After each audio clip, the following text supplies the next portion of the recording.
The latch of the farmhouse door made a sound she had never noticed in 31 years of living behind it. Not a slam, not a crash of anger or grief or breaking, just a small, precise click, the sound of a mechanism completing its function. Metal finding metal in the dark. Hester Whitfield stood on the porch side of that sound and understood in the way the body understands things before the mind is ready to receive them, that the door had just become a wall. Behind it, her son. In front of her, the October morning, cold and indifferent and going about its business. She was 64 years old. She was wearing the good wool coat she had put on because Trent had called the night before and said he needed to talk. And something in the careful flatness of his voice had told her to dress as if the day required it. The coat was dark green, bought on sale in Elkins 7 years ago, and she had worn it to Roy's funeral and to 3 church services and to the county assessor's office when she had tried 3 weeks after burying her husband to understand what she now owned and what she owed. The coat knew things about her. She was glad to have it on now. In her right hand, she held the knife. Roy's folding knife, the one he had kept in the breast pocket of his work shirt for 40 years, the one she had found on the nightstand. The morning after he died, placed there by hands that would never place anything anywhere again. She had picked it up and put it in her coat pocket, and had not thought about it as a choice, only as the most natural thing in the world. And she had carried it every day since. In her left hand, she held the stone. It was a river stone smooth as soap, the color of old pewter worn to a particular shape by water and time, and then by the thumb of her grandmother, who had held it the way some women hold a rosary with the specific faith of a person who has found something that holds the weight of anxiety without complaint. Her grandmother had pressed it into her hand at the kitchen table the summer Hester was 12, on a morning when the heat lay heavy on the West Virginia hills, and the corn in the lower field was already struggling, and her grandmother had looked at her with the particular expression of a woman passing on something necessary. Everything has a secret warmth, her grandmother had said. Her voice had been quiet and without drama, the voice of someone stating a fact that has been tested and found reliable. Everything. You just have to be patient enough to find it. Hester had held that stone for 52 years. She understood standing on the porch with the door clicked shut behind her that she was going to need to believe it. She did not look back. To look back would be to stand in the yard of a farm that had been in the Whitfield family since 1961, looking at a house her husband had built additions to with his own hands in 1987, and again in 1994, looking at a barn she had painted twice in the past decade because Roy had wanted it red, and she had kept that want alive after he was gone, looking at 40 acres of West Virginia hill country that had grown corn and hay and raised cattle and housed 3 generations of animals she had named and cared for, and in some cases buried. To look back would be to have a reaction that was large enough to undo her, and she could not afford to be undone today. She walked to the end of the porch. She took the 3 steps down to the yard. She crossed the yard to the gravel drive without looking at the barn or the garden plot or the small wooden cross at the edge of the orchard where Roy had buried the first dog they had ever owned together, a beagle named Grover, who had died of old age in the summer of 2009 and who Roy had cried over more openly than he had cried over most human losses. She walked down the gravel drive to the county road. She turned north because north was uphill and uphill felt like a direction that was going somewhere. And she started walking. The thing Trent had brought to the kitchen table 2 days before was not a surprise exactly. That was the part she had been carrying since she first held the papers in her hands and recognized the legal language the way you recognize a road you have driven once before in the dark. You do not know it well, but something in the body remembers the turns. Roy had died 14 months ago. He had gone the way he had lived without a great deal of fuss, lying down in the afternoon for what he said was a short rest, and simply not waking up from it. His heart, the doctors said. They said it as though it were a mechanical failure, a part that had worn past its service life. And Hester had sat in the small room where they told her this and thought that Roy's heart had worked harder and longer, and more completely than any heart she had ever known, and that worn past its service life was no kind of language for it. She had buried him beside his parents in the Methodist cemetery in Durban, which was what he had wanted. And she had come home to the farm and spent 3 days sitting in his chair by the kitchen window, looking at the lower field. And then on the 4th day she had gotten up and fed the animals because the animals needed feeding regardless of what had happened to the man who usually fed them. And that had been the beginning of learning how to carry the rest of her life. What she had not known in those 14 months of learning to carry it was what Trent had done. He had waited 11 months. That was what the papers said in their careful, legal way, establishing a timeline that required a certain amount of reading between the lines to fully understand. He had waited 11 months, and then he had gone to the bank in Elkins with a document establishing his right to act on behalf of the estate.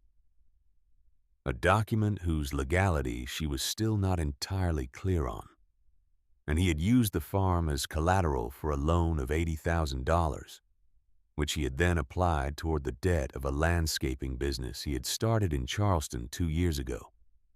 That was by the time he sat down at her kitchen table no longer operating. The farm had been the collateral. The farm had now been claimed by the bank in lieu of the defaulted loan. She had 30 days to vacate, which was a legal phrase that meant she had 30 days to understand that the life she had built, and the place she had built it in, and the soil her husband had worked for 40 years, and the barn she had painted red, and the cross at the edge of the orchard over the grave of a dog named Grover, were no longer hers. She had asked Trent one question. She had said, "Did you know it would come to this when you did it?" He had looked at the table. His hands were in his lap. He was 41 years old, and he had Roy's broad forehead and her own narrow jaw, and he looked in that moment like a man who had made a calculation that had not resolved the way he expected, and was now sitting inside the consequences of it. He had not answered. She had nodded once, slowly, and then she had gotten up from the table and gone to the bedroom, and sat on the edge of the bed in the dark for a while. And then she had gotten up and packed what she could carry. She had not packed much. Clothes layered, the practical kind. The first aid kit from under the bathroom sink because she had spent 35 years as a rural nurse, and the habit of having a first aid kit available was not something she was capable of setting aside, even in the middle of the worst morning of her life. A small amount of food from the pantry wrapped in cloth, Roy's knife, her grandmother's stone. She had not taken photographs. This was a decision she understood only after she had made it. The photographs were real things in a real house, and if she took them, they would be the photographs of a life she no longer had access to, and she would have to look at them, and that looking would cost her something. She needed to spend on other things right now. She would carry what she remembered instead. Memory was hers, in a way that photographs could not be seized by a bank. The county road ran north and slightly west, following the line of the creek that drained the lower valley. On either side, the hills rose in their October colors, the maples already past their best display, and beginning to let go the oaks holding their deep russet, in the way oaks do, reluctant and slow. The air was cold enough that her breath came out in short visible puffs, not the sustained clouds of real winter, but the preliminary statements of it, the first drafts, She walked for 4 hours that first day. She did not have a destination. This was the strangest part of the day, the part that kept surfacing in her mind as she walked and tried not to think about what she had left behind. She had always had a destination. For 35 years, her destination had been the county hospital in Durban, 12 miles each way, a drive she had made in every weather condition West Virginia could produce. Before that, this farm. Before that, her parents' farm in Pocahontas County, where she had grown up. Understanding that a woman with a destination was a woman with a purpose. And a woman with a purpose was a woman who could not be moved by ordinary difficulties. She was walking without a destination for the first time in her adult life. And it felt like walking without gravity, like a step that did not know where the ground was going to be. She stopped at the edge of Bowman's Creek, where the county road crossed on a low concrete bridge. And she stood on the bridge and looked at the water running below. The creek was running high for October, fed by the rain that had come through the week before. And the sound of it was steady and without opinion. The sound of something that had a direction and was simply going there without needing to think about it. She reached into her left coat pocket and closed her fingers around the stone. Everything has a secret warmth. She stood on the bridge until she was ready to keep walking. The first week was a thing she would not describe in detail to anyone later. Not because it was too painful, but because it was too small. Small in the way that survival is small, reduced to its essential questions: where to sleep, what to eat, how to stay warm enough to continue.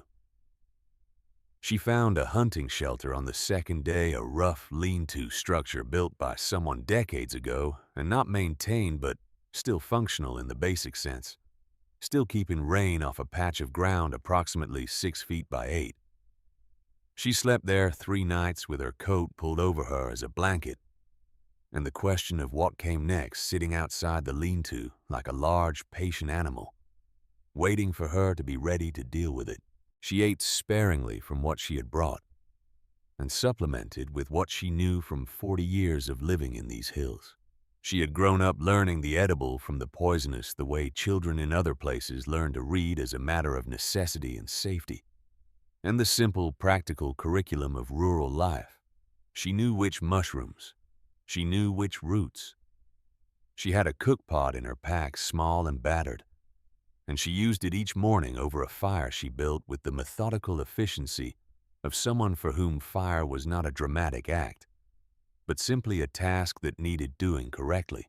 On the 5th day, a man from the valley came up the road with a dog and looked at the smoke from her fire, and came over and told her, in the careful way of West Virginia men dealing with situations they had not anticipated, that there was a woman named Pauline Bowman who lived 2 miles further up the creek road, and who sometimes let people stay in her spare room in exchange for help with the animals.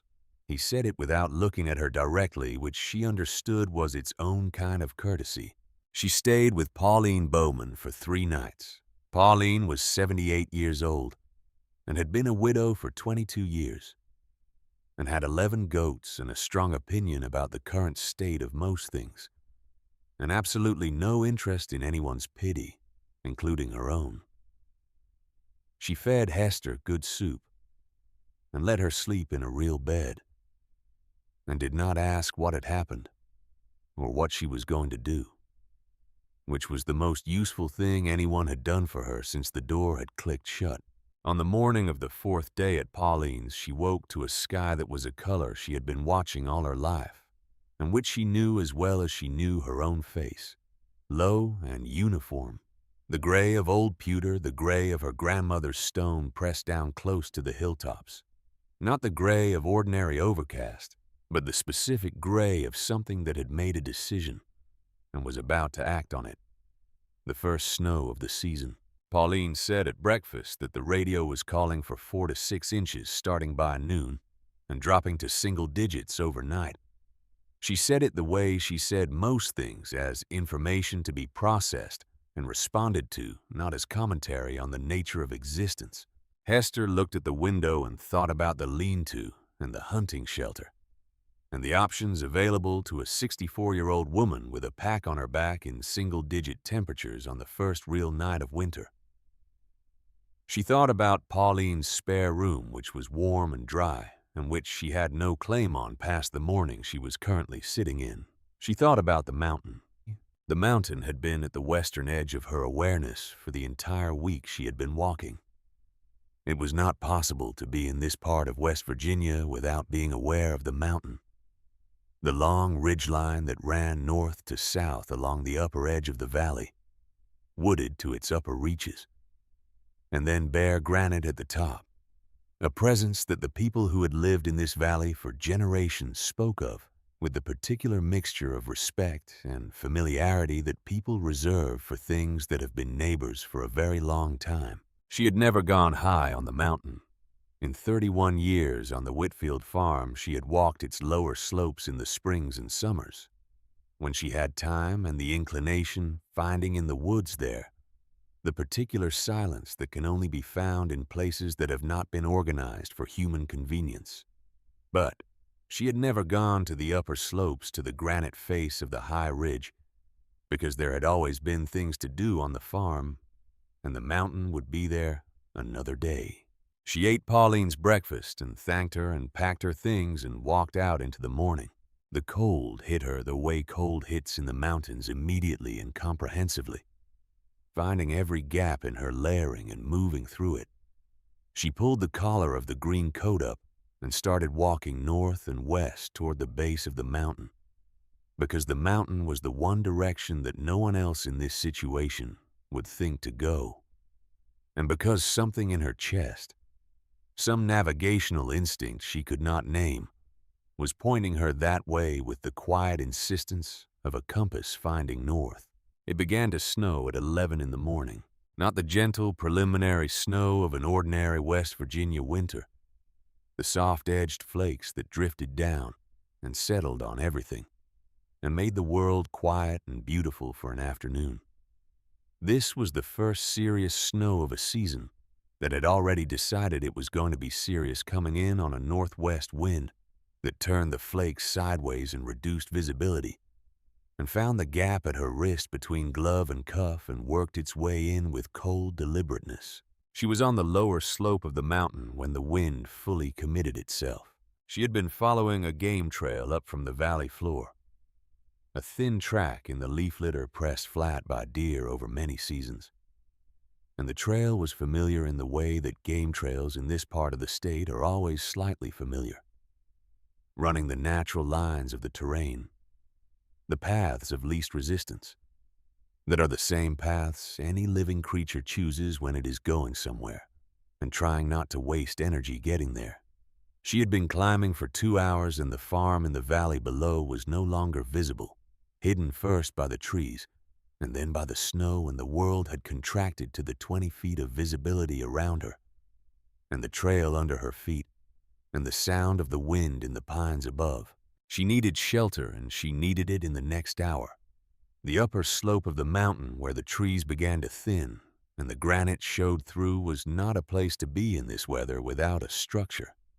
She knew this with the practical certainty of someone who had spent a career dealing in the difference between manageable and dangerous, and the current situation was approaching dangerous at a rate she could calculate.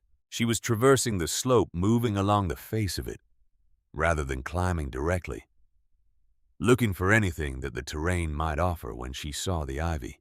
It was an old Virginia creeper, the kind that grew along rock faces in the protected hollows of the mountain, its leaves gone to deep red, with the season hanging in a thick curtain, down a section of the granite face that she was passing. The creeper was old enough that its stems were woody and substantial, the kind of growth that takes decades to achieve, and it covered a section of rock perhaps 8 feet wide and 6 feet tall, with the dense, irregular texture of something that had been growing in one place for a very long time. She almost walked past it. What stopped her was air. Not the wind, which was coming from the northwest and was doing what wind does on an exposed mountain slope in a snowstorm. This was something else. A movement in the air near the base of the creeper curtain at ground level where a gap between the vines and the rock face was just barely visible. A faint current distinguishable from the surrounding air, not by its temperature, but by its direction, moving outward in the steady, slow exhalation of something that was breathing from the inside. She stopped. She stood very still and let the wind do what it was doing, and paid attention to that other movement, that quiet, steady outward current at the base of the rock. Then she crouched down and pushed the lower edge of the creeper curtain aside with one hand and put her face close to the gap and breathed in. The air that came from the gap was not warm. Not warm in any dramatic sense, not the warmth of a fire or a heated room. But it was not cold in the way that everything around her was cold. The bone-deep, pervasive cold of granite in a November snowstorm.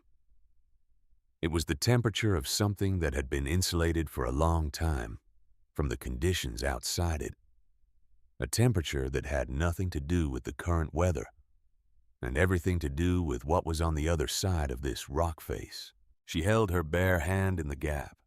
The current moved over her skin, steady and gentle, carrying the smell of deep earth, of dry stone and mineral water, and something old and dark that was not unpleasant.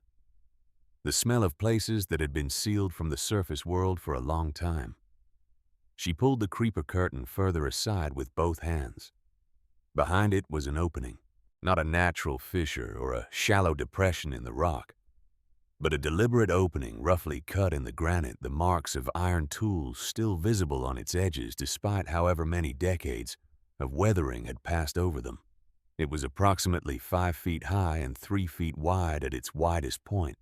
Enough for a person to enter upright if they ducked slightly enough, for a person with a pack to turn sideways and push through. From its darkness, that same faint current moved outward. Hester Whitfield was a practical woman. She had spent 35 years making decisions in conditions where the wrong decision had real consequences, and where the time available for making the decision was usually shorter than the situation deserved. She had learned in those 35 years to trust the information her senses gave her, and to act on it without waiting for the kind of certainty that never actually arrived in situations that required action. The information her senses were giving her was there is air moving from inside to outside, which means there is a space inside with enough volume to create air movement, which means it is not a shallow cave that will trap carbon dioxide, or a collapsed shaft that will seal her in. The temperature differential between outside and inside is meaningful. The opening is of human construction, which means it was made for a purpose, which means there is likely more on the other side of it than bare rock. She pushed through the opening. The darkness was immediate and complete. The kind of darkness that exists only underground, where no ambient light from the sky can find its way in, regardless of the angle. She stood still just inside the opening and let her eyes attempt the adjustment. They would not achieve, and reached into her pack for the small flashlight she had brought from the house, because she was a woman who did not leave the house without a flashlight, any more than she left without her first aid kit. The beam found what was in front of her, a tunnel. Not a natural passage, but a worked one cut straight into the mountain with the careful, deliberate geometry of men who had known what they were doing and had taken the time to do it correctly. The walls were shored with timber, old timber, dark with age and moisture, but still in place, still doing the work it had been set to do. The floor was level and compacted, the ground of a passage that had been walked by many feet over many years, and had been left to rest for a very long time since the last of those feet. A set of iron rails ran along the floor, narrow gauge, the kind used for the small ore cars that would have moved through passages like this one. She was in a coal mine. She had known there were old mines in these hills, West Virginia was a state built on coal, built over coal, built out of the industry that coal had funded, and the grief that coal had created. And the abandoned workings of that industry were present in the landscape, the way old wounds are present in the body, visible if you knew where to look, felt even when they were not visible. She had grown up 20 miles from here, and she had known about mines the way she had known about creeks and ridgelines and weather, as features of the world she lived in. She had never been inside one. She moved forward along the tunnel, her flashlight finding the way, her free hand trailing along the timber shoring on her left side. The temperature changed as she moved deeper, not dramatically but perceptibly. The outdoor cold falling away behind her, and something else taking its place, something that had nothing to do with ambient air temperature and everything to do with what the earth beneath her feet was doing. She had spent 35 years taking temperatures. She knew what 85 degrees felt like and what 38 degrees felt like and everything in between. What she was feeling now as she moved further into the mountain was approximately 50 degrees. The air was 50 degrees in an abandoned coal mine in West Virginia, on a day when the outside temperature was in the 20s and dropping, and the air was not stagnant. Not the dead air of a sealed chamber, but moving a slow, gentle circulation that she could feel against her face. She walked for perhaps 100 feet before the tunnel opened. The main chamber was not large by any standard that would impress a person accustomed to size as a measure of significance. It was perhaps 40 feet across at its widest, and perhaps 25 feet from the tunnel entrance to the far wall, with a ceiling that varied between 8 and 12 feet, depending on where the natural rock above had decided to run. On one side, a secondary tunnel branched off into darkness. On the other, a smaller gallery had been cut. Its purpose no longer obvious, but its structure intact. But what she noticed before the dimensions, before the layout, before anything else that her nurse's eye began to catalog about the space, was the sound. Water. Somewhere in the back of the chamber, moving along the base of the far wall, a thin thread of water ran in the slow, deliberate way of water that is going somewhere, and is in no hurry about it. She moved toward it and found it in the beam of the flashlight, a seep running along a natural crack in the floor of the chamber, warm to the touch when she reached down and put her fingers in it, warm in the way that only geothermal water is warm, carrying the heat of deep earth that no surface weather can touch. Beside the main seep, in a natural depression in the rock floor that might have been widened by human hands at some point in the past, a shallow pool had collected.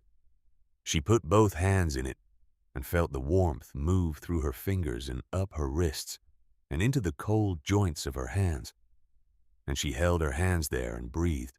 Above the main chamber, just visible in the upper rock, when she pointed the flashlight at the ceiling, a narrow fissure ran vertically through the stone. She held the flashlight steady and watched the air near it.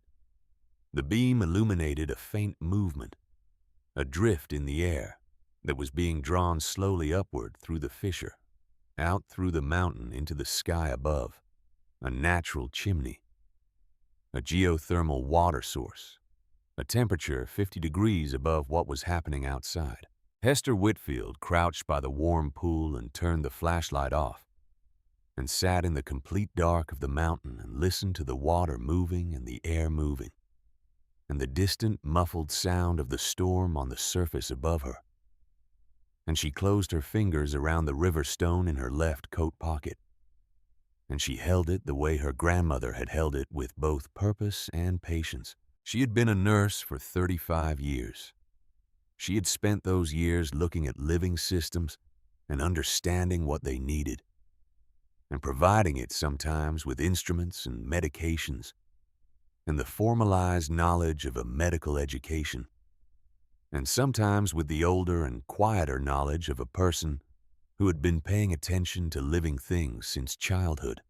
She had delivered calves and lambs in the middle of winter nights. She had kept things alive in conditions that argued against it. She had spent 4 decades on a farm, understanding that life was not fragile in the way that people who had not worked with it sometimes believed that life was in fact persistent and resourceful and capable of finding purchase in places that looked from the outside like they offered nothing. She sat in the dark of the abandoned coal mine and she listened to the mountain breathe. The temperature held steady. The water moved. The air circulated through its ancient channels down through the cold entry tunnel, warming over the geothermal stone, rising through the chimney fissure above, drawing fresh air behind it in the slow, patient convection that had been operating in this mountain since long before the men with their iron tools and their ore carts had come to work it, and long after they had gone. It was a system. It was alive. 40 years of tending living things had given her a particular way of reading the world, a habit of looking at any complex arrangement and asking what it needed, what it was doing, what it was already doing for itself. That could be supported rather than replaced. She had applied this habit to cows and sheep and chickens and horses and to human bodies in states of illness and distress. And she had learned that the habit translated across all of them, that life in whatever form was always doing something intelligent with what it had available. The mind was doing something intelligent with what it had available. The mind was keeping warm. She sat with that for a long time in the dark, with the storm moving across the mountain above her, and the water running warm over the ancient stone, and the air flowing in its slow, certain circle. And she thought about what a woman who had spent 40 years tending living things could do in a space that was already on its own terms alive. She did not think small. She thought about what her grandmother had said to her at a kitchen table on a hot West Virginia morning when she was 12 years old, and the stone had been warm from the old woman's hands. Everything has a secret warmth. She thought about the 40 animals she had left behind on the farm that was no longer hers. The cows and the sheep and the chickens she had named and cared for and understood better than she understood most human beings. She thought about what a stable needed to function. Constant temperature, fresh water, ventilation, a floor that could be kept clean. She thought about what this chamber already provided without any human intervention. Constant temperature, fresh water, ventilation, a floor of compacted earth and stone. She thought about what her husband had always said about a good piece of land. It wants to be useful. Roy used to say in the early mornings when they stood on the porch of the farmhouse and looked out at the fields, it just needs someone to ask it the right question. Hester turned the flashlight back on. She stood up. She began to walk the chamber the way she had walked every barn and every pasture and every milking shed she had ever been responsible for, slowly and completely reading its dimensions and its features and its possibilities, with the attention of someone who was not looking at what it was, but at what it could become. Outside, the storm settled in over the mountain. Inside, Hester Whitfield began to ask the mountain the right questions. The first thing she built was a floor, not because the floor was the most urgent problem, but because it was the foundational one, the thing that everything else would rest on. And Hester Whitfield had spent enough years in medicine and enough years on a farm to understand that the order in which you address problems was not arbitrary. You started with the thing that everything else depended on. You built from the ground up not because it was a saying, but because it was true. The floor of the main chamber was compacted earth and stone, reasonably flat, reasonably dry in the areas away from the natural seep. She spent the first 3 days of the storm learning it moving through the chamber with the flashlight. And then, when the flashlight batteries warranted conservation in the near dark, her hands and feet developing the kind of spatial knowledge that the body acquires when the eyes are not available. She learned which sections of floor were solid and which had soft spots where the earth had not fully settled. She learned where the water collected after it left the seep pool and ran along the base of the far wall, and she identified the natural drainage point where it disappeared into a crack in the rock and continued its journey into the mountain. She moved rock. This was not a metaphor. She found along the secondary tunnel that branched off the main chamber a cache of flat stones that previous occupants had accumulated for purposes she would never know. Stacked against the tunnel wall in the methodical way of people who understood that flat stones were useful and that the time spent stacking them would be repaid when the time to use them arrived.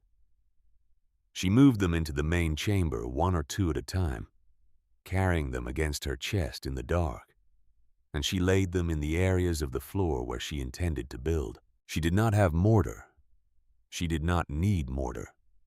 She had 40 years of experience with the particular engineering of dry stacked stone, which was the engineering of the southern Appalachians, the way generations of people in these hills had built walls and foundations and fireplace hearths without cement, relying on the weight of stone against stone and the careful selection of fitting pieces to create structures that held, because they wanted to hold, because the geometry of their construction made holding the path of least resistance.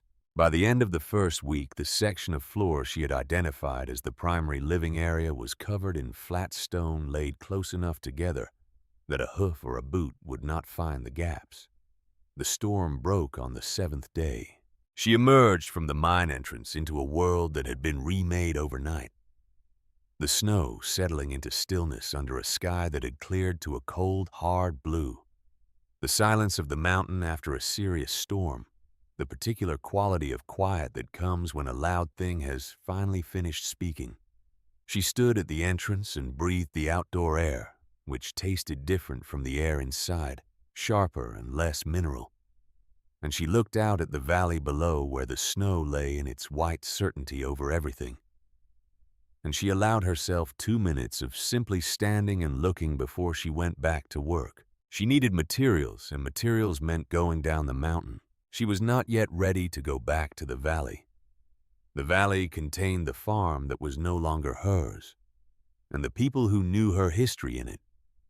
And she was not yet in a position to receive other people's responses to that history. Their sympathy, or their curiosity, or their careful avoidance of the subject. She needed more time inside the work before she could manage other people's feelings about her situation. She had noticed this about herself over the years, that she could carry a great deal of difficulty alone, but that the addition of witnesses to that difficulty added a weight that was different in kind and sometimes harder to bear than the difficulty itself.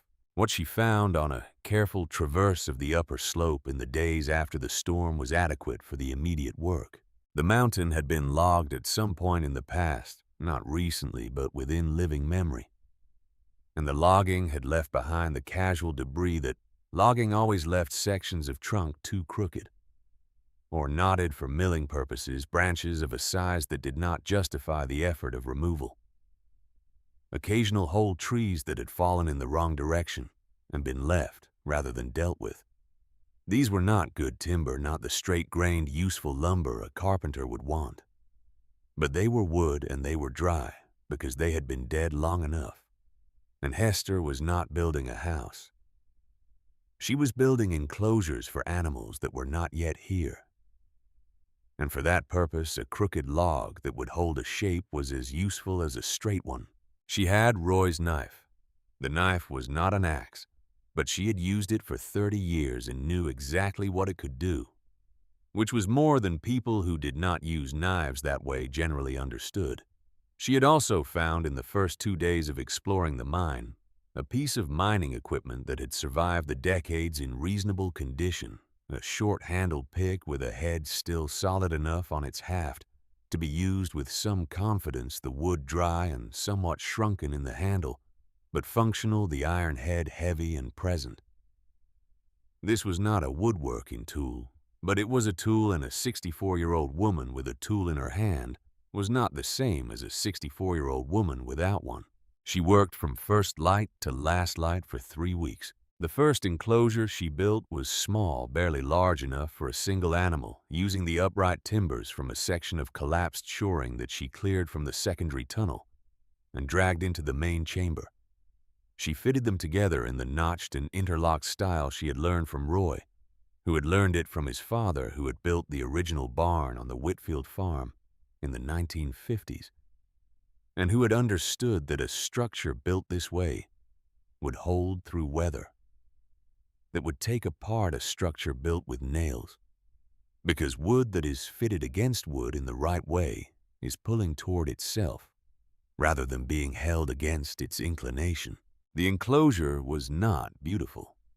It was functional in the way that necessary things are functional, shaped to its purpose without excess.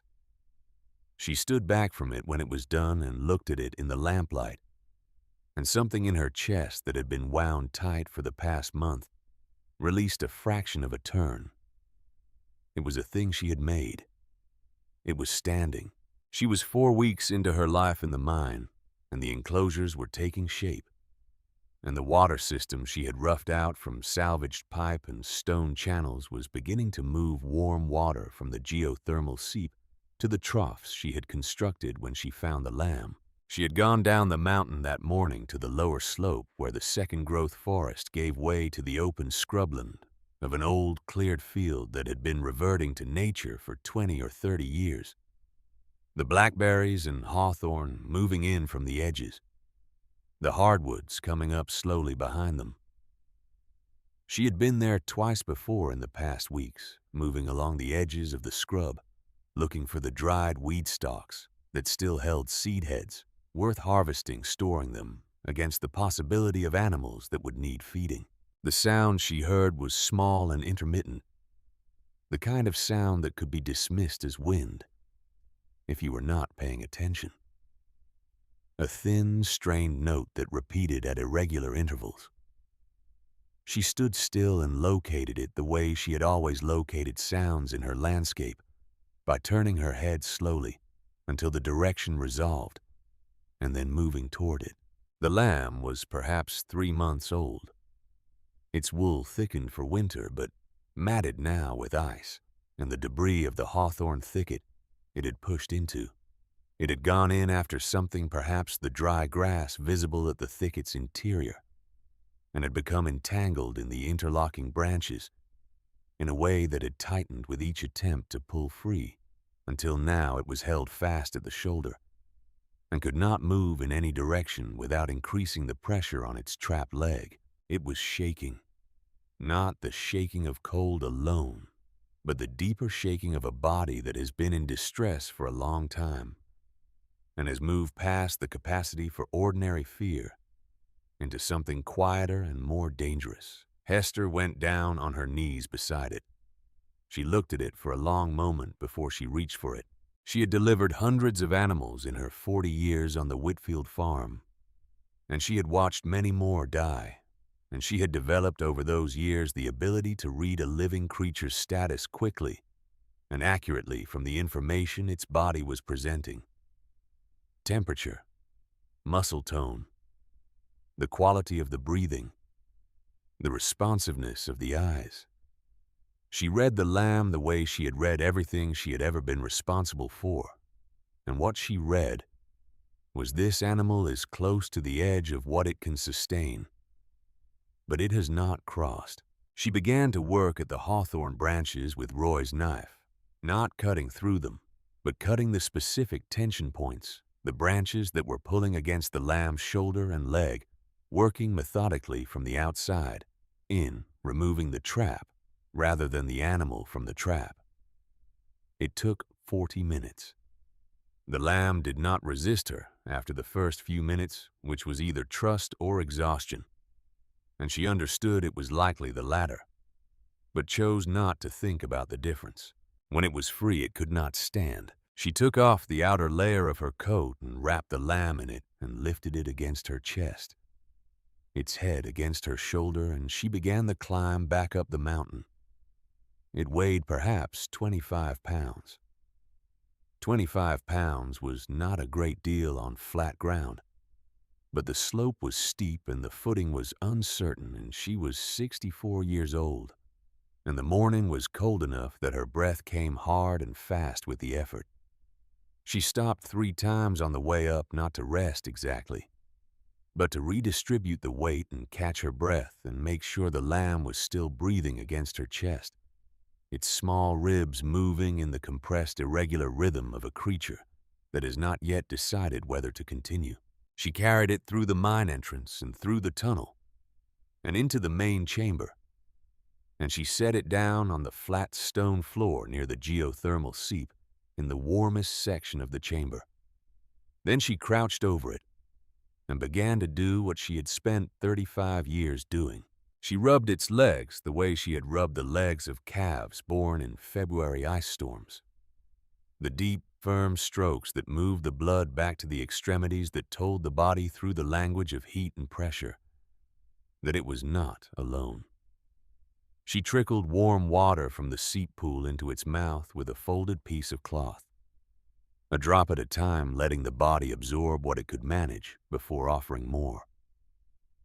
She checked its breathing and its color, and the temperature of its extremities at regular intervals, the same intervals she had used in ICU rotations early in her career when the patient's status required monitoring, and there was no machine to do the monitoring for you. Hours passed. At some point in the late afternoon, the lamb stopped shaking. Hester sat back on her heels and looked at it. Its eyes had changed from the flat, receded look of extreme distress to something more present. More particular, the eyes of an animal that was reassembling its relationship with the world. Its breathing had evened out. Its ear, which had been lying flat, had moved to a more neutral position. She put her hand on its side and felt its heart. Steady, not strong but steady. She sat on the stone floor of the coal mine, with her hand on the side of a lamb that was not hers, and the warm water of the geothermal seep moving past her knee, and the mine breathing its slow, ancient breath around her. And she felt something open in her chest that she had not known was closed. It was not hope in the large, dramatic sense, not the hope of a person whose situation has changed. It was smaller and more fundamental than that. It was the recognition that life, given the right conditions, continued. That was all. It continued. And she was capable of providing some of those conditions.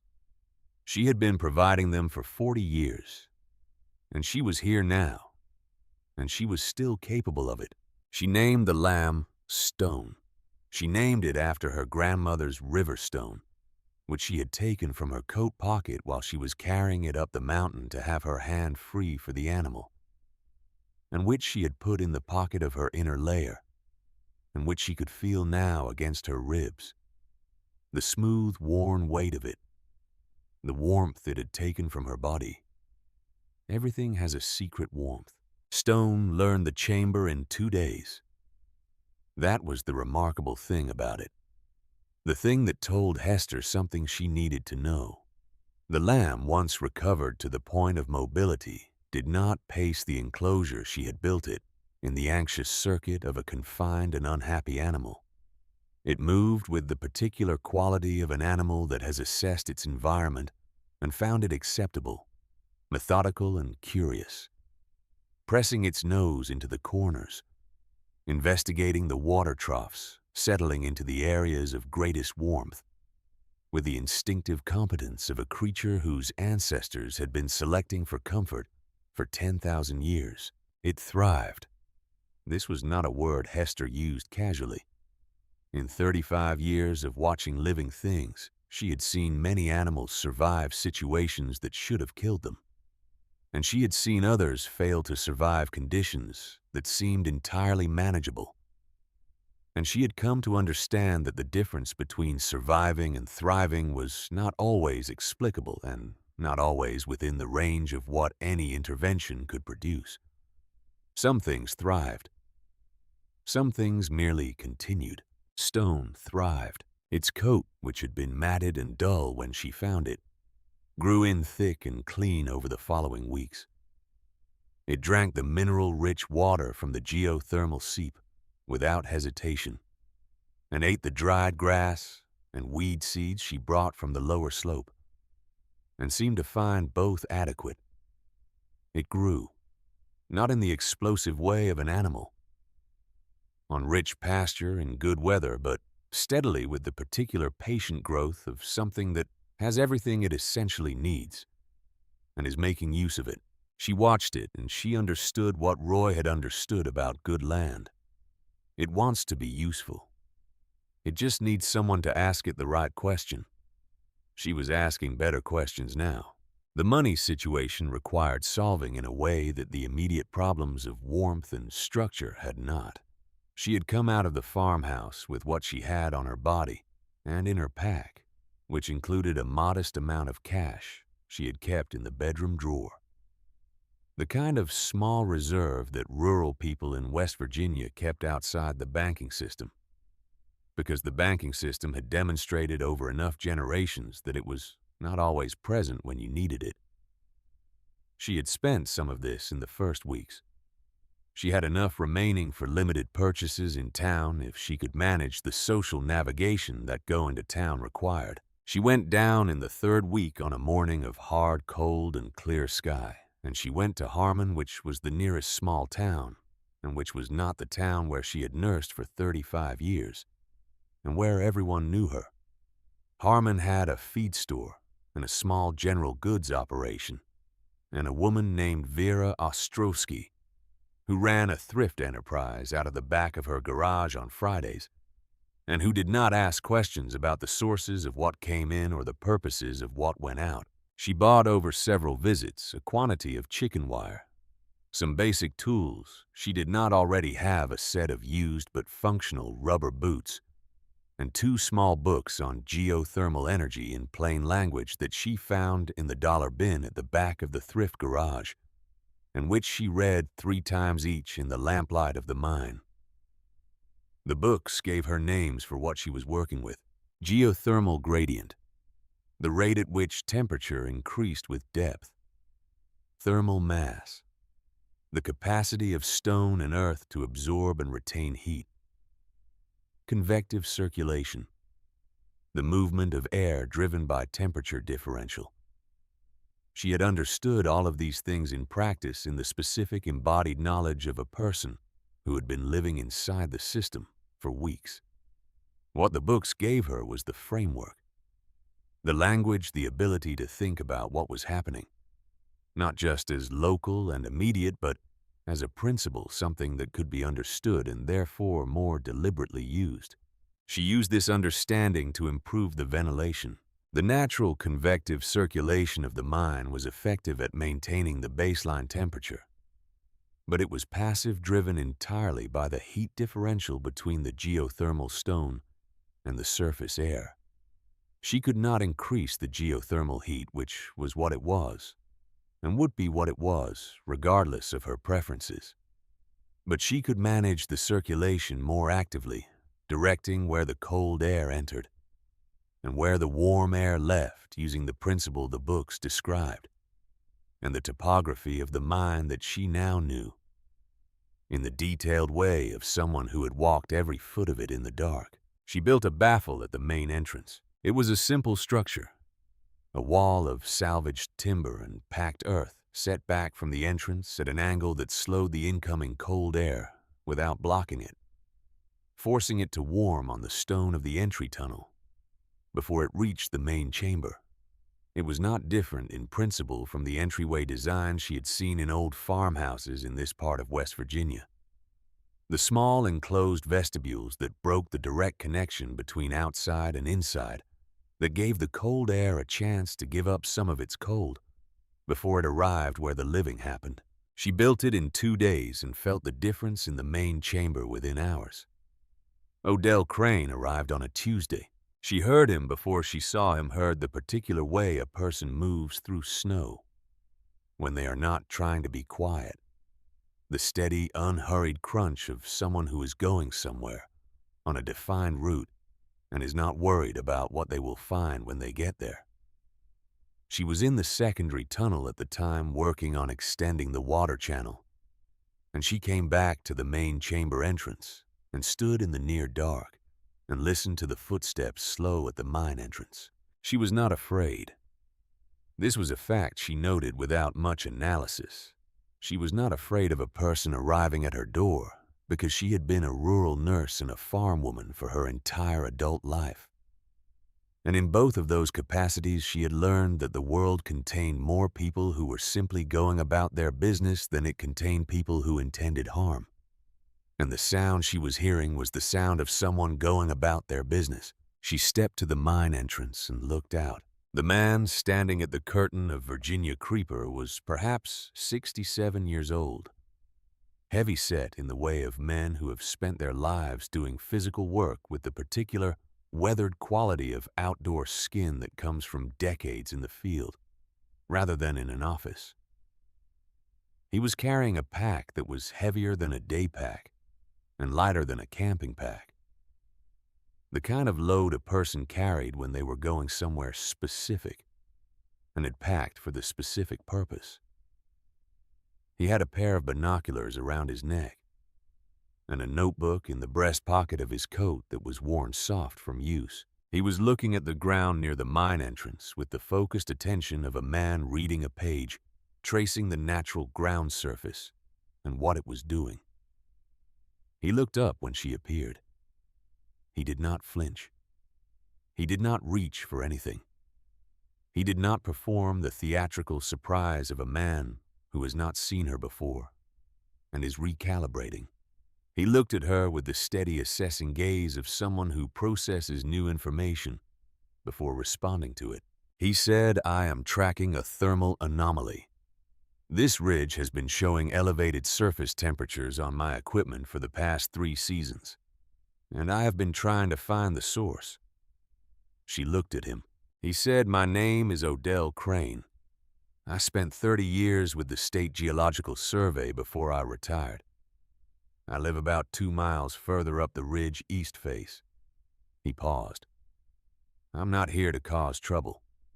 I am here because the mountain is doing something interesting and I want to understand what." Hester looked at him for a moment longer. She said the ventilation enters from the primary tunnel and exits through a fissure in the upper rock of the main chamber.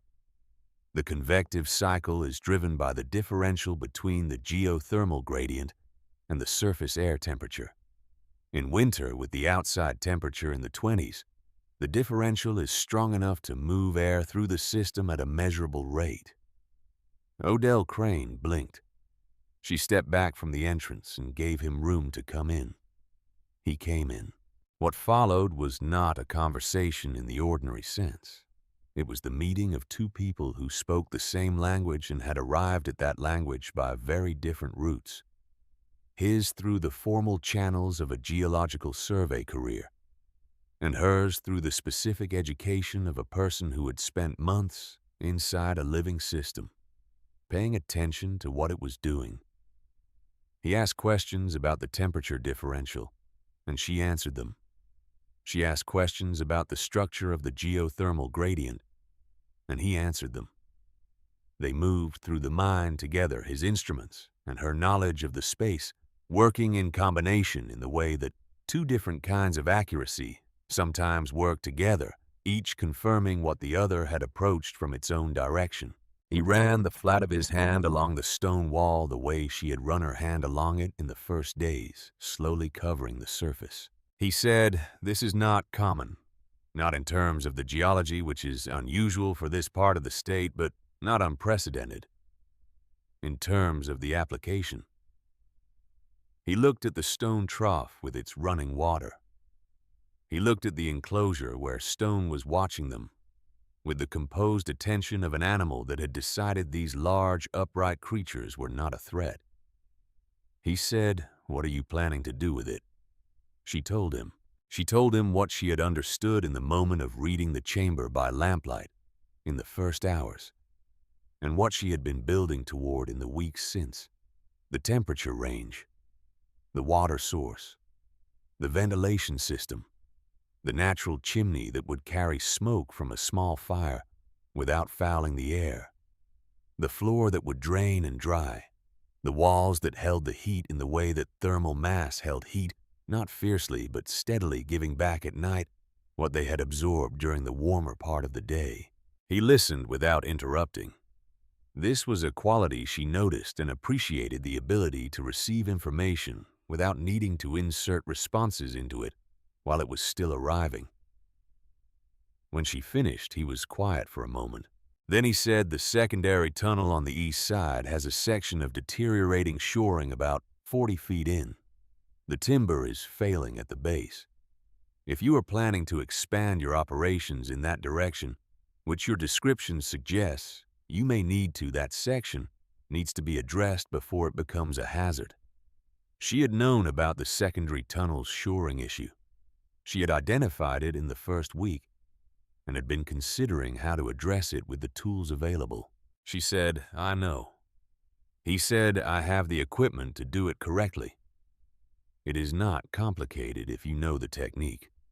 He said it the way practical people in West Virginia offered assistance, as a statement of available capacity, rather than as a question about whether the help was wanted, leaving the response entirely to her without pressure in either direction. She said, "Tuesday." He came on Tuesday with timber and the particular skill of a man who had spent his career in mines and understood their structural requirements, the way she understood the structural requirements of a living body from the inside out, with the knowledge of what happened when things went wrong. They worked together in the secondary tunnel for most of the day, and when they were done, the shoring was sound, and the air in the tunnel moved the way air was supposed to move, and the section of passage she needed was available. He came back the following week and the week after that. He did not ask about her life before the mine. She did not ask about his. They worked together in the way that competent people work together, in conditions that require competence, with a shared respect for the task and a shared language for the problems it presented. And over the weeks, this working relationship developed the quality that long professional relationships sometimes develop, a comfort that did not require conversation to maintain itself. It was Odell who named formally what she was doing. He said it on a morning in January when the temperature outside had dropped to single digits, and the temperature in the main chamber had held at 51. And she was expanding the second enclosure to accommodate the 2 Dorper ewes she had purchased the previous week from a farm family in Pocahontas County who were reducing their herd. He said there is a term for this: geothermal husbandry. There are papers on it, mostly theoretical, mostly focused on commercial applications in Iceland and New Zealand. He paused. What you are doing is closer to the original version, before the papers. Hester looked up from the notching she was cutting into a timber. She said, "I just called it staying warm." He almost smiled. It was the expression of a man who did not smile often, but who recognized the occasions that warranted it. The months deepened into winter. She bought the ewes, and she bought 4 laying hens and a rooster from a woman in Green Bank who had more than she needed and was willing to trade. She built a coop against the warmest section of the east wall, where the stone radiated the most consistent heat, and the hens adjusted to their new situation with the pragmatic flexibility of birds who are primarily concerned with food availability and structural security. The eggs began within the first week. She bought a pregnant mare. This was the largest decision she had made since the day she walked out of the farmhouse. A mare in foal was an investment that could not be hedged, a commitment to a future that was still entirely theoretical, and it required money she did not have easily, and trust in her own assessment of the situation. That she had to work to maintain against the small voice that sometimes spoke up in the dark hours of the night and said that she was a 64-year-old woman living in a coal mine, and that the word for this situation was not pioneering but desperate. She bought the mare because the mare made sense. A horse in this mountain, in this temperature, would be able to carry weight out to the valley in a way she could not. Would expand what the operation could produce and distribute, would be worth considerably more than she was paying for it. Once the foal was born healthy, and would be born healthy in conditions that she could maintain, and that the world outside could not. She bought her from a man in Arbovale who was satisfied she knew what she was doing after she walked the mare, and checked her teeth and her feet, and ran her hands along her barrel, and asked the questions that a person who knew horses asked. She led the mare up the mountain on a cold morning in February. Leading a pregnant horse up a mountain slope in winter was a task that required patience and unhurried movement, and a continuous reading of the animal's balance and willingness. And Hester was good at all of those things. The mare was good-natured and calm, in the way of horses that have been handled well, and she trusted the lead rope and the voice of the person holding it with the considered confidence of an animal that has learned to distinguish reliable handlers from unreliable ones. They entered the mine together, the mare ducking her head at the entrance with the careful adjustment of a large animal, navigating a space sized for smaller things. And then they were in the tunnel, and then the chamber, and the mare stood in the main chamber and breathed the air and felt the warmth, and after a moment went to the water trough and drank. Hester stood and watched her drink. The chamber had an animal in it of sufficient size and weight and presence that it was now unmistakably a stable. That was what it was. The word for it was stable, a place where animals lived under shelter. And she had built it from an abandoned coal mine, and the particular combination of knowledge and necessity and attention. That was the only thing she had ever had to build anything with. The darkest night came in February. She had known it was coming the way you know certain things about yourself after a long enough time paying attention. The same way she had known when patients in her care were approaching a threshold they would either cross or turn back from. There were signs in the days before it, a heaviness in the chest that was not physical, a slowing in the quality of thought, a tendency to stop in the middle of tasks and look at nothing for intervals longer than she intended. She was alone in the mine on a night when the temperature outside had dropped below zero, and the wind was running hard across the ridge above her. The animals were settled and fed, and she had done what the evening required, and there was nothing left to do. And she sat down on the flat stone floor by the geothermal seep, and she let herself be where she was. 64 years old, in a coal mine on the side of a West Virginia mountain. Her son had taken the farm. She had walked out of a 31-year marriage to a life she had built together. With a man who was now gone, walked out with a knife and a stone and the clothes on her back. And she had been in this mountain for 4 months. And she had built something real and serious. And it was hers in the way that nothing she had ever built before had been quite as entirely hers. And none of that changed the fact that she was 64 years old and alone in a coal mine in winter. And the world outside this mountain had not given her a single indication that it understood or cared about any of it.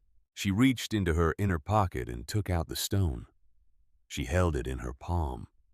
She thought about her grandmother's kitchen, the particular quality of light in it on a summer morning, the way the heat from the wood stove mixed with the outdoor heat coming through the screen door, and the smell of coffee and the sound of the chickens in the yard, and the old woman at the table with her large, rough hands and her quiet certainty about the world.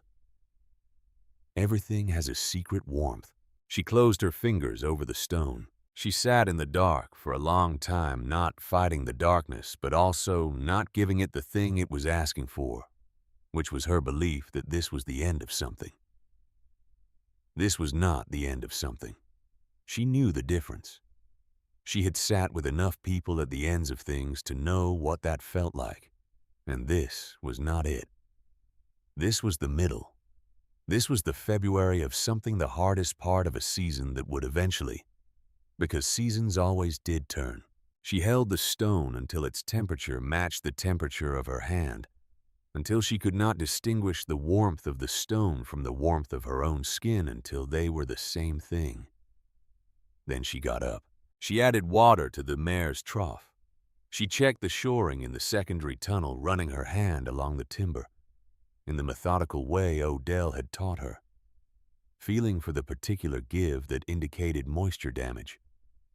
She checked Stone, who was asleep in the back of the first enclosure.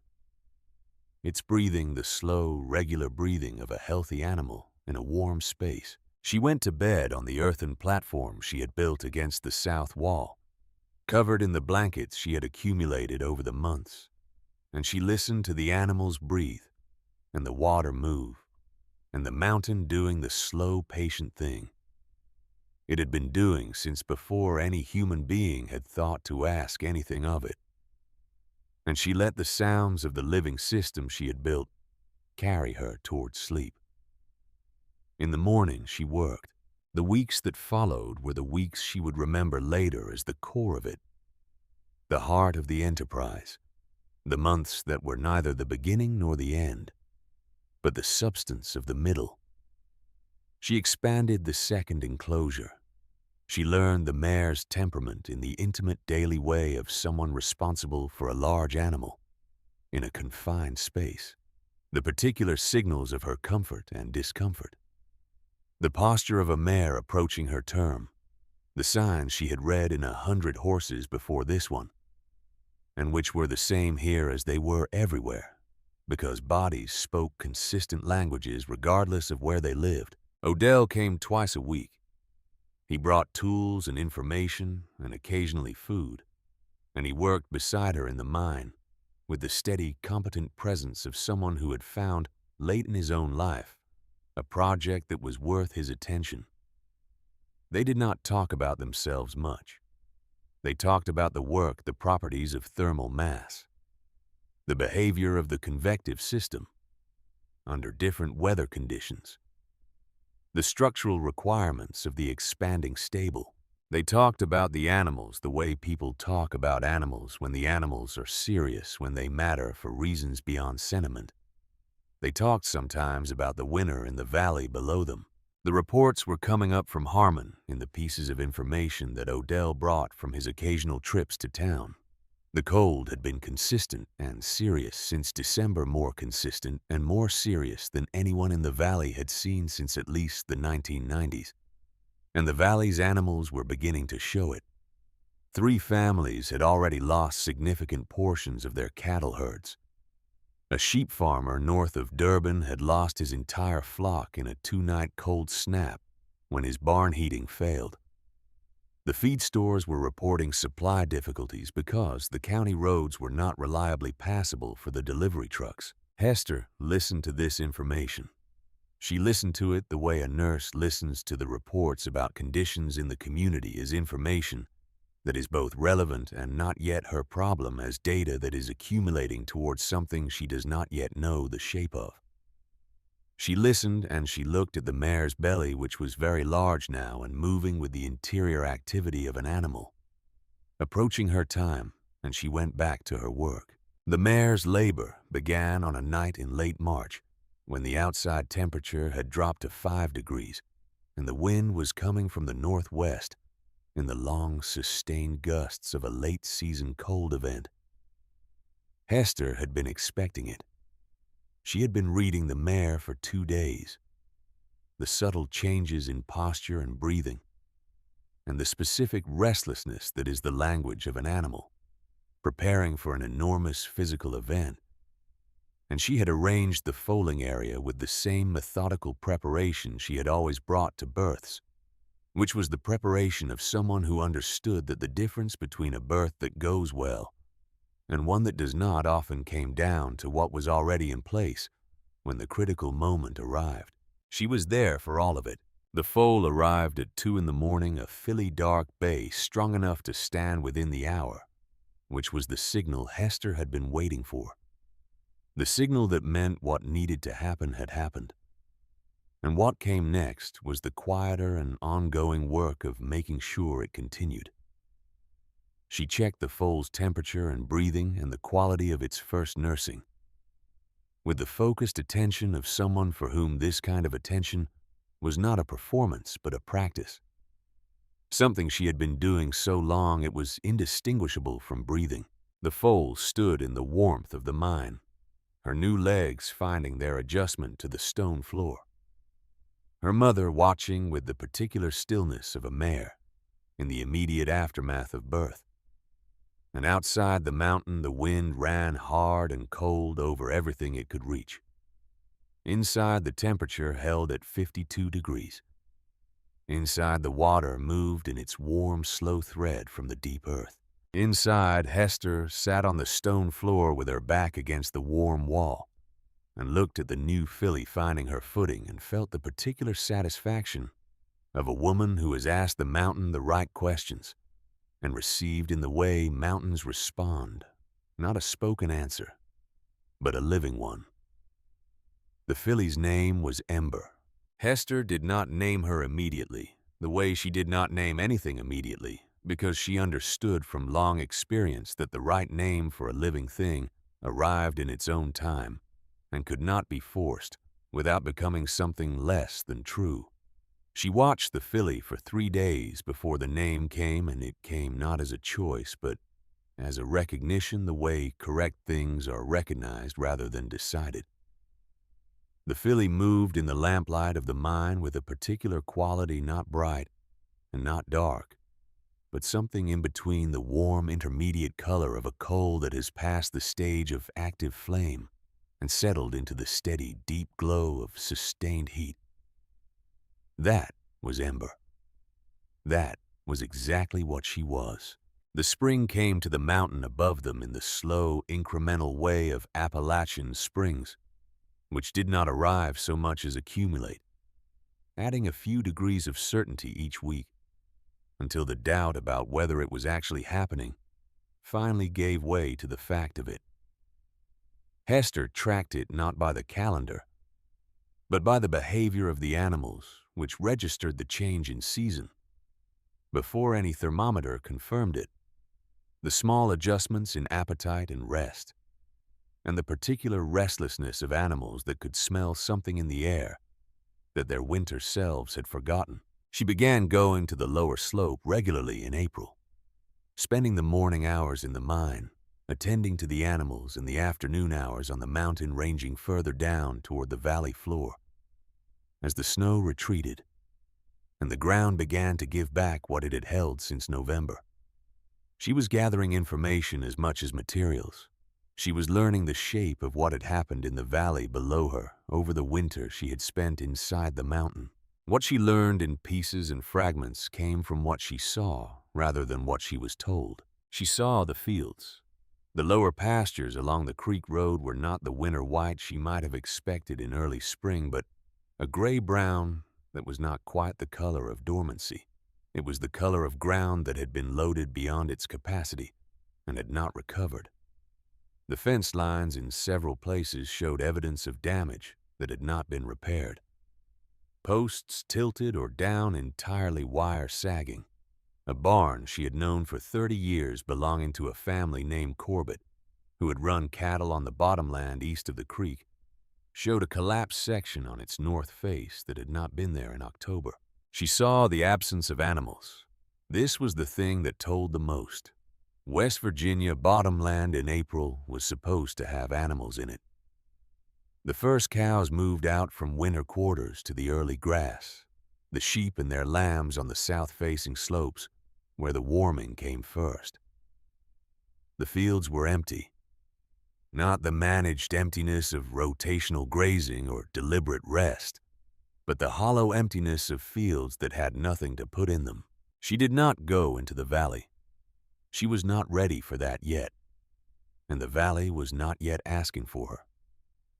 She went back up the mountain each evening with what she had observed. and she sat with it in the lamplight of the mine, while the animals moved in their slow, domestic rhythms around her, and she thought about what the accumulating information added up to. It added up to something she had seen once before in her nursing career, in a different context and on a different scale, but with the same essential structure. It was the aftermath of a systemic loss, the particular condition of a community that had been functioning on the basis of resources that no longer existed and had not yet found the means to reconstitute them. She had seen it in the rural counties after the floods of 2016. The specific combination of material loss and organizational paralysis that came when enough individual losses converged to become a collective condition that no individual response could address. The valley had lost its breeding stock, not all of it, not every farm, not every animal, but enough that the network of exchange and shared resource that a rural farming community depended on. The neighbor who lent a bull for the season, the family that sold you replacement heifers when your herd needed new blood, the informal economy of animals moving between operations based on need and relationship. That network had been damaged in ways that would not be visible in any official count, but that would be felt in every agricultural decision made in the valley for the next several years. Unless something reconstituted it, Hester had in her mind a pregnant mare whose foal was healthy and growing and who would be ready for sale or trade within the season. She had Stone, who was now a full-grown ewe of exceptional health, and the 2 Dorpers she had bought in January, both now also pregnant, and 3 additional ewes she had acquired over the winter months. She had 22 laying hens and 2 roosters and a population of chicks that had hatched in late February and were now coming into production. She had, in short, an inventory of breeding stock that was small in absolute terms, but large in relative terms given what the valley currently held. And the animals she had were distinguished by something that could not be easily quantified, but that any experienced farmer would recognize immediately upon seeing them. They were healthy in a way that showed. The baseline condition of animals raised in consistent warmth with reliable water, and without the metabolic cost of enduring cold, was measurably different from the condition of animals that had spent the winter managing temperature as a primary physiological challenge. Hester had understood this in theory before she built the mine stable. She understood it in practice now in the particular evidence of the animals' coats and weights, and the quality of their movement, and the reproductivity of her small flock over the winter months. These were animals that had spent their energy on growth and health and reproduction, rather than on staying warm. And it showed in them the way good care always eventually showed quietly and irrefutably. She was thinking about this on a morning in late April, when she heard footsteps on the path to the mine entrance. They were different footsteps from Odell's.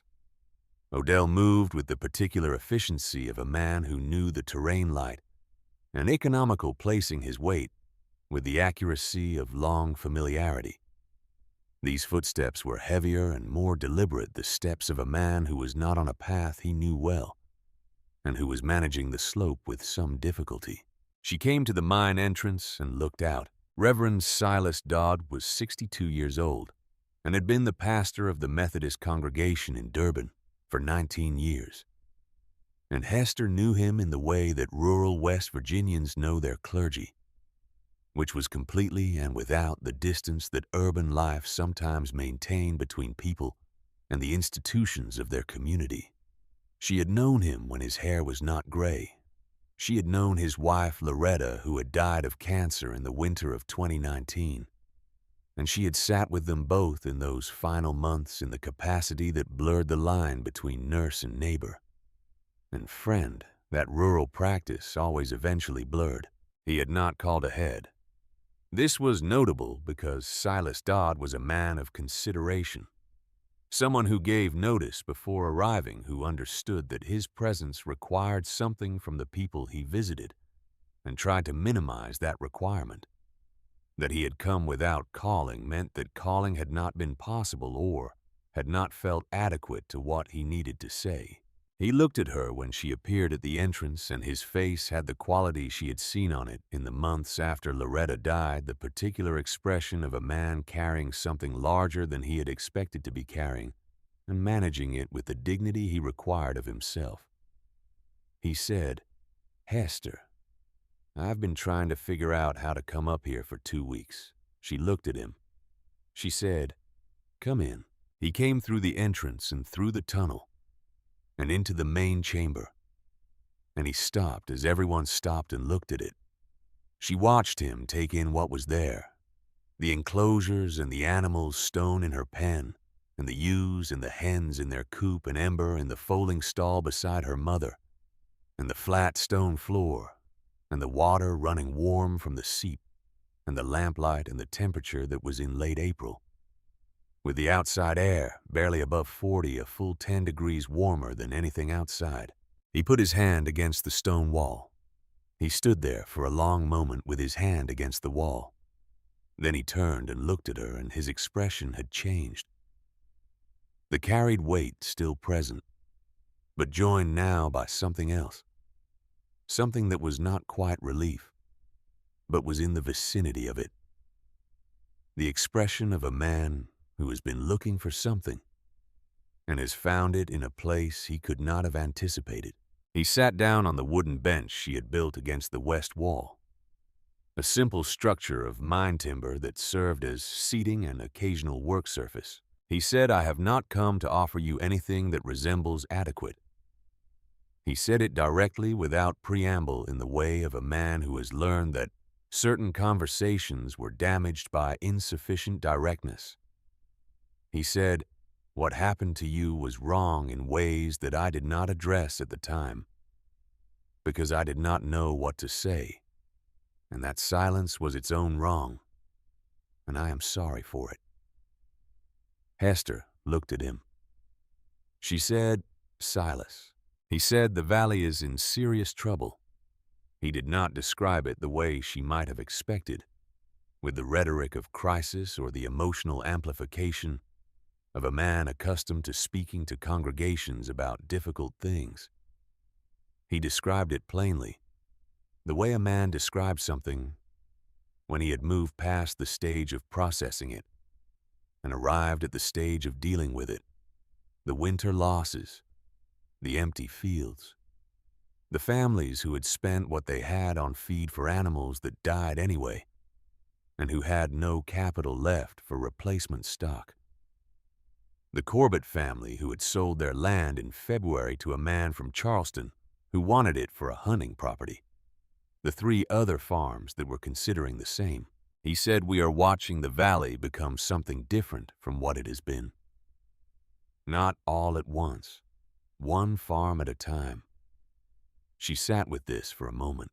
Then she said, "I have lambs." She said it the way she had said things for 35 years of nursing, as a statement of available resource rather than an emotional declaration. She said the ewes began lambing in March. "I have 5 healthy lambs right now, and 2 more expected in the next week." She said the filly will be ready for a working home by late summer. "I have more laying hens than I need and chicks coming into production." She paused. "I cannot reconstitute what the valley lost, but I can provide a starting point for families that are serious about rebuilding." Silas looked at her for a long moment. He said, "We cannot pay what these animals are worth." She said, "I know that." She said it without resentment, as a fact about the situation, rather than a grievance. She said, "I did not build this to make a profit. I built it because the mountain gave me the materials and I knew how to use them. What I have is what this place produced, and this place produced it without the costs that flatland farming carries, so I can price accordingly." He said, "Hester, how much of what you have built here is something that could be sustained beyond this winter, beyond these animals?" This was the question she had been asking herself for months. turning it over in the quiet hours of the mine, testing it against the evidence of what the system was doing and what it could do if it was asked correctly. She said the geothermal source is not depleting. It has been operating at its current output for longer than the mine has existed, and likely for longer than human beings have been in this valley. The temperature differential that drives the ventilation is a function of the Earth's internal heat, which is not a resource in the way that coal or timber or surface water is a resource. She said the mine itself is structurally sound in the sections I have been using, and I have documented the sections that require attention. She said the system will run itself. What it needs is someone to tend the animals, which is what it has needed since the beginning, and what I am here to do. He stood up. He said, I am going to tell people what is here. She said, I know. He looked at her one more time with the expression of a man who has come to ask for something and has received more than he asked for and is not entirely sure how to hold that. Then he went back through the tunnel and out into the April morning. She stood at the mine entrance and watched him go down the mountain, his figure moving carefully through the last of the snow that still held on the north-facing slope. And she felt in her chest the particular sensation of something that had been entirely interior becoming exterior, something private becoming known. It was not a comfortable sensation. It was a correct one. The people came in the last week of April and into May. They did not come all at once. They came the way people in West Virginia communities came to things that were not entirely within the range of their previous experience carefully, and in ones and twos, and with a great deal of observation before much was said. They came up the mountain path, and they stood at the mine entrance, and they went in and they felt the warmth, and they looked at the animals and they put their hands on the stone wall, and they were quiet for a while. She showed them everything. She showed them the water system, the channel she had cut from the seep pool to the troughs, the way the warm mineral water moved by gravity and maintained a temperature that meant the troughs never froze, and the animals always had access to water that the body could absorb without metabolic cost. She showed them the ventilation baffle at the entrance and explained what it was doing and why it worked.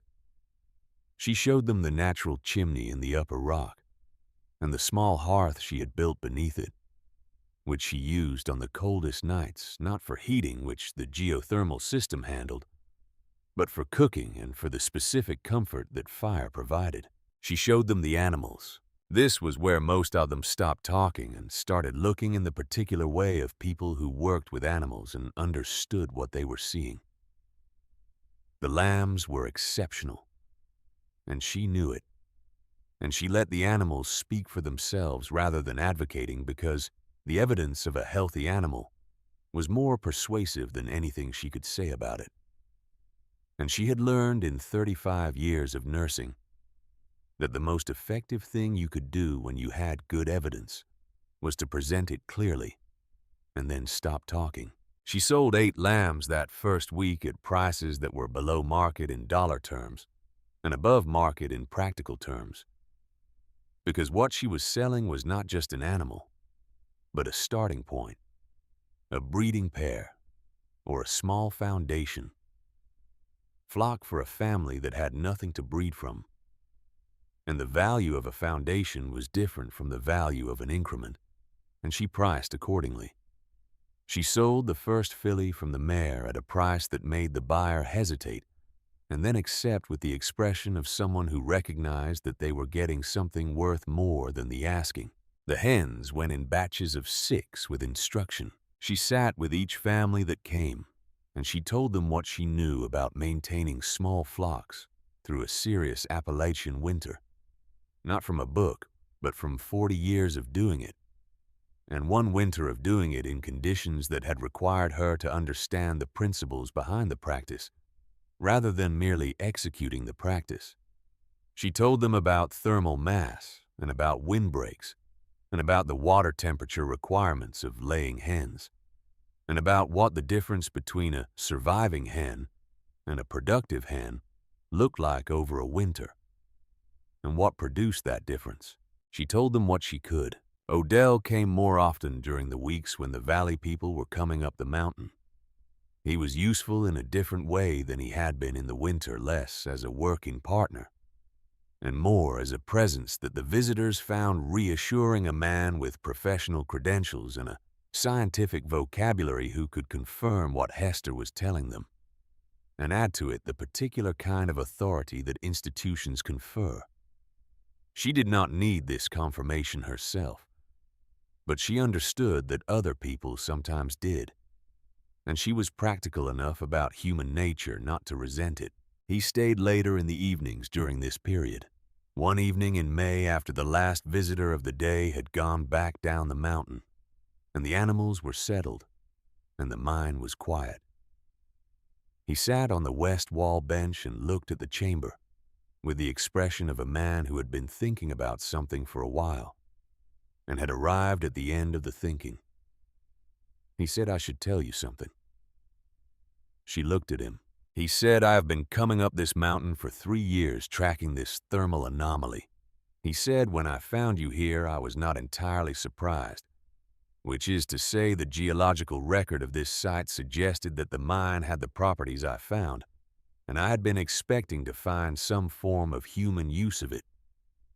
What I had not expected was what you had done with it in 4 months." She waited. He said, "I have been alone on this mountain for 8 years.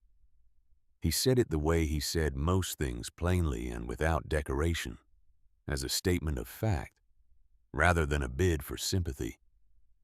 He said, "I came up here after my wife died because the mountain was the thing I understood better than anything else available to me at the time, and it has been adequate." He paused. "I am not sure it is still what is most adequate." Hester looked at him for a long time.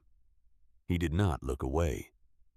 He had the steady gaze of a man who had decided to say something, and intended to say it completely.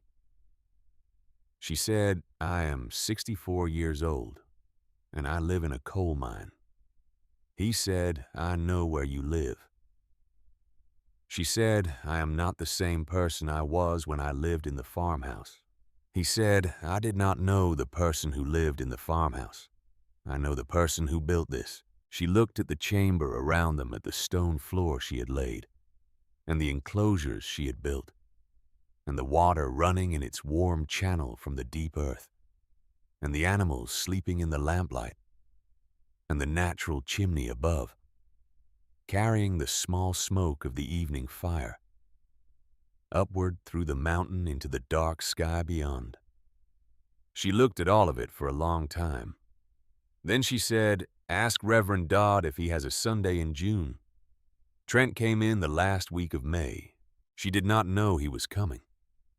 She heard unfamiliar footsteps on the path in the late afternoon, heavier than the valley farmers who had been coming and going with the particular cadence of someone who was climbing for the first time, and finding the gradient less manageable than they had anticipated.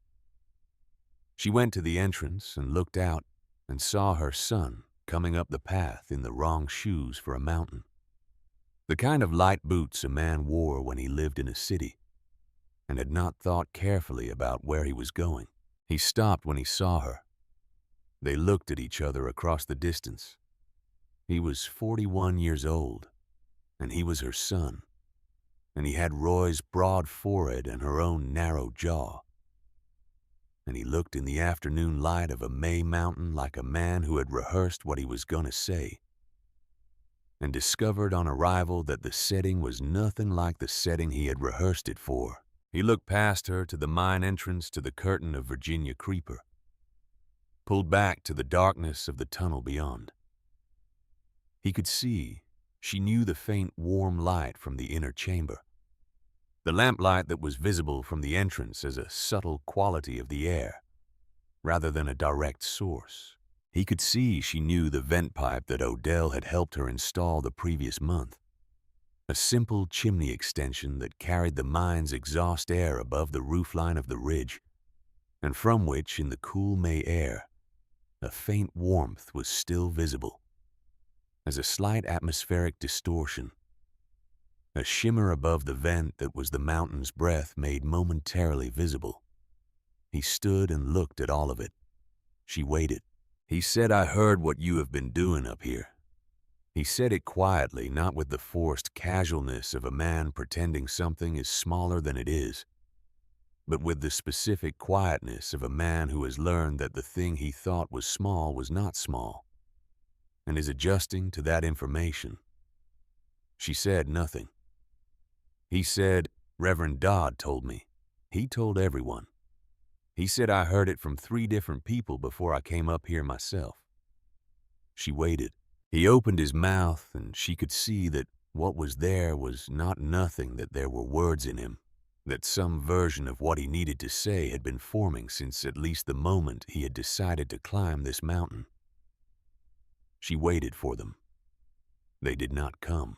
What came instead was something more complete and less articulable than words.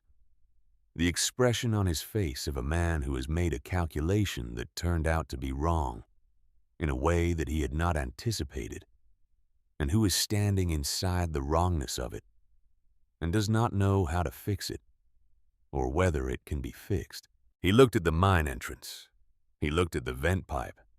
He looked at the May mountain around them, the hardwoods in their full early leaf, the sky above the ridge, pale and clear, the valley below visible at the edge of sight, with its empty fields, and its scattered farms, and the creek road running silver through it.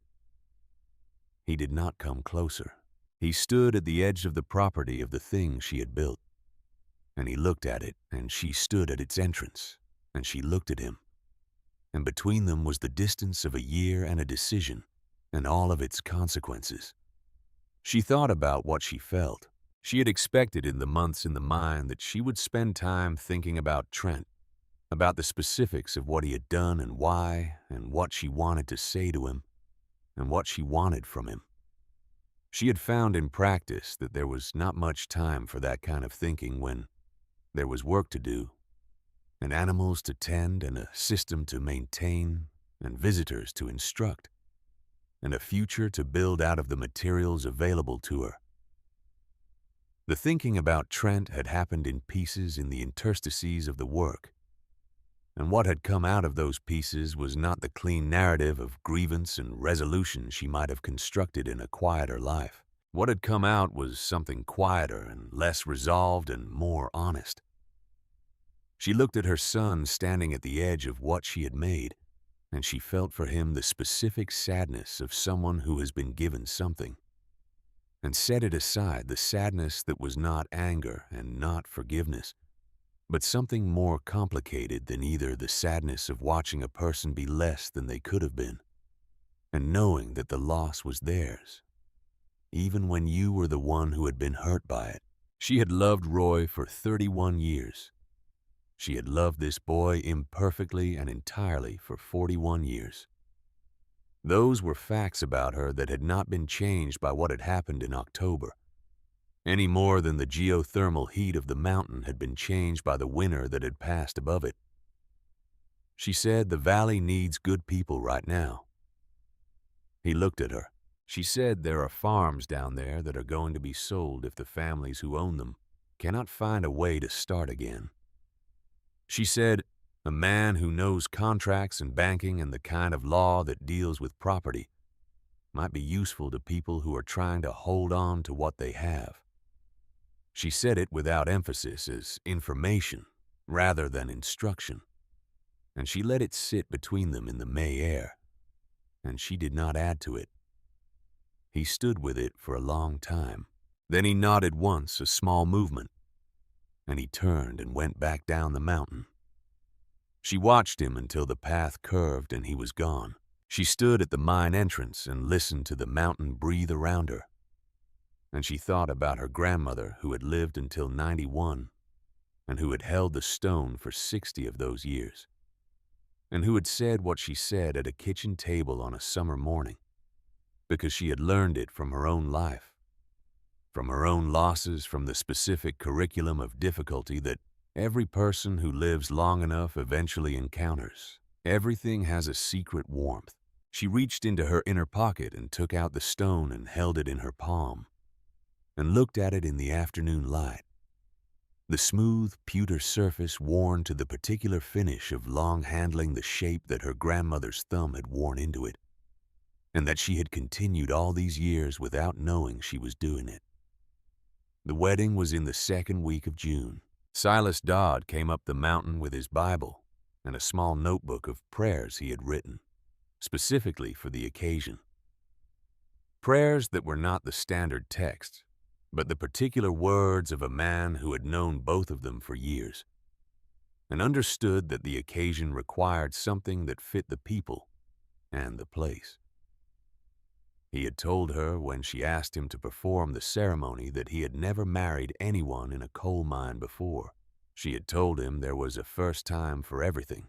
They gathered at the mine entrance on a morning of full June sun, the mountain in its best summer display around them, the hardwoods fully leafed, and the rhododendron beginning its bloom on the upper slopes, and the valley below visible and green and recovering in the incremental way of things that are returning to themselves after a serious disruption. The people who came were not a large number, but they were a particular number, the people from the valley who had come up the mountain in April and May and left with lambs and hens and the information they needed. And Reverend Dodd's wife had not survived to see this. But he was there, in his black coat, with his Bible and his notebook. Odell stood beside Hester in the entrance of the mine, and they faced each other in the morning light, with the mountain behind them and the valley ahead, and the mine breathing its slow, warm breath around them.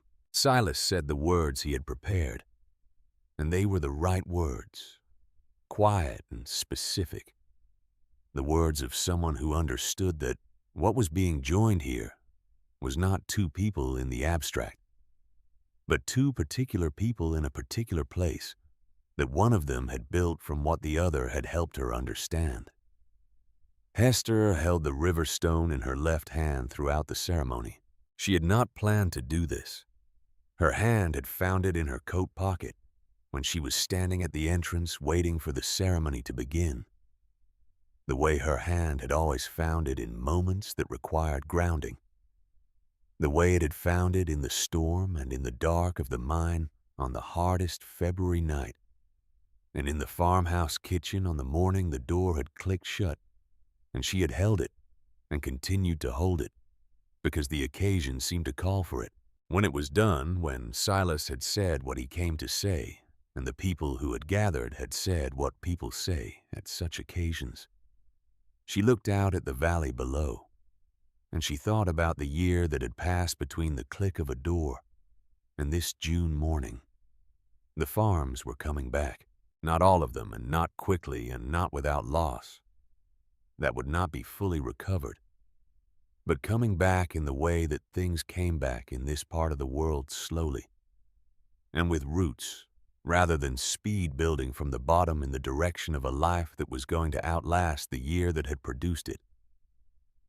She had sent animals into that recovery, and they were there now in the fields she could see from the mine entrance, small figures of white and brown against the June green, doing what animals did in good grass, in good weather which was to continue. She had built a stable that could not freeze.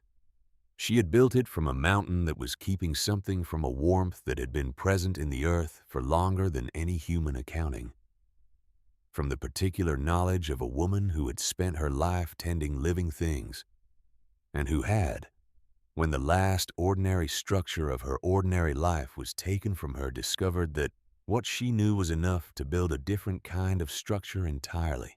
The tidings from the university came in July.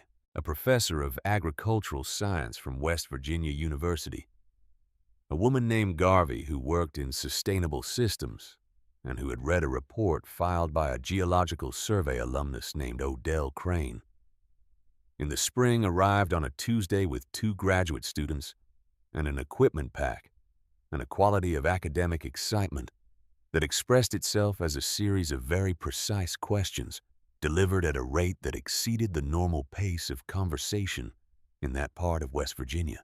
She spent 2 days in the mine running her instruments along the walls and into the water and through the air, filling her notebook with the rapid, precise notation of someone who has been looking for something for a long time and has found it in a form better than they expected. On the evening of the second day, she sat with Hester and Odell at the kitchen table in the house that Odell had helped Hester build at the mine entrance over the summer. A small, practical structure that connected the outdoor world to the mine entrance, in the way that old Appalachian farmhouses connected their living spaces to their working spaces without ceremony and with complete practicality. And she laid out her instruments and her notebooks, and she said what the numbers said. She used words that Hester had read in the paperback books from the dollar bin at Vera Ostrowski's thrift garage: geothermal husbandry, closed-loop thermal management, passive climate control through lithic thermal mass and convective circulation. She said that the system Hester had built was a working demonstration of principles that agricultural scientists had been theorizing about in journals for 20 years, without producing a functional example of significant scale. She said, "You are years ahead of the literature." Hester looked at the instruments on the table. She looked at the notebooks full of numbers that were, she understood, the formal language for the things she had learned by doing them. The translation of embodied knowledge into the vocabulary of institutions. She said, "I just called it staying warm." Professor Garvey looked at her for a moment with the expression of someone who has just understood something important and is deciding how to hold it. She said, "May I quote you on that?" Hester said, "You may." The summer moved through the mountain in its unhurried way, the hardwoods at their full authority. The rhododendron passed its bloom and into its austere summer green, the valley below recovering its color, and its population of animals in the incremental daily way of things that were choosing to continue. Hester worked. She worked because there was always work, and because she was someone for whom work was not a burden, but a medium, the material through which she understood her relationship to the world, and through which the world gave back evidence of that understanding. She tended the animals and maintained the mine and received the people who continued to come up the mountain, and she answered their questions, and she sent them back down with what they needed. She did not think much about what had been taken from her. This was not a decision she had made or a resolution she had maintained. It was simply the natural condition of a woman who had found that looking forward was more interesting than looking back, who had discovered that the task in front of her was large enough to require all of the attention she had, and that there was a particular mercy in that largeness in work that was too present and too demanding to leave much room for the rehearsal of old grievances. In August, on an evening when the light was long and golden, and the mountain above the mine entrance was at its most quietly spectacular, she sat outside in the chair she had built from mine timber, and she put her hand in her coat pocket and felt the stone. She took it out and looked at it. It was exactly what it had always been: a river stone, smooth and gray, worn to the shape of long holding, carrying no particular magic except the magic of having been held for 52 years by two women who had needed something that held weight without complaint. She held it up in the evening light and looked through the thin edge of it, where the stone was translucent, and the light that came through it was the color of the geothermal water at the base of the seep pool, warm and amber and completely without apology. Everything has a secret warmth. Her grandmother had learned this from the specific difficulties of her own life, had learned it in the years when the learning was necessary rather than theoretical, and had passed it on at a kitchen table on a summer morning to a 12-year-old girl who was not yet in a position to fully understand it, but who was in a position to carry it until she was. Hester had been carrying it for 52 years. She had carried it through 35 years of nursing, and 31 years of marriage, and 40 years of tending animals, and one October morning when a door clicked shut and a woman of 64 walked down a gravel drive with a knife and a stone and the clothes on her back and turned north, because north felt like a direction that was going somewhere. She had carried it up a mountain in a snowstorm. She had carried it through the entrance of an abandoned coal mine and into the dark of the main chamber, where the warm water ran and the warm air moved, and the mountain breathed its slow, certain breath from the deep places of the earth. She had set it down on the flat stone floor of the chamber in the lamplight, and she had looked at what the mountain was doing, and she had understood. She closed her fingers around the stone. She sat in the evening chair outside the mine entrance and listened to the sounds coming from the mine behind her. The small domestic sounds of an established operation. The hens in their evening settling the sheep in their pens.